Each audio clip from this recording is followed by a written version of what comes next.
কা কা কা কা কা কা কা কা কা কা কা কা এই কাক কাক, তোর কি হয়েছে? তুই এইভাবে চেঁচাচ্ছিস কেন? আরে ভাই, আমার অনেক খিদে পেয়েছে, তার জন্য এইভাবে চেঁচাচ্ছি। যদি পারিস আমাকে কিছু খাবার দে। আরে ভাই, আমাকে কিছু খাবার দে। তাই নাকি?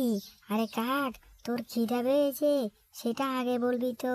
আমাদের বাড়ি চল, তাহলে তোকে আমি অনেকগুলি খাবার দেব। তুই কি খেতে চাস আমাকে বল। আমাদের বাড়িতে আপেল আছে, আঙ্গুর ফল আছে, তারপর রসগোল্লা আছে। তুই কি খাবি? তুই রসগোল্লা খাবি? তাহলে তুই তোকে রসগোল্লা দিব, বুঝলি?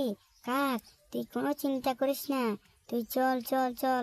আরে চল, যে বৃষ্টি হয়েছে এখানে পিছলেও হয়েছে। আরে চল চল কাক চল। তো আমাদের বাড়িতে যাইলে তুই, আরে আমি পড়ে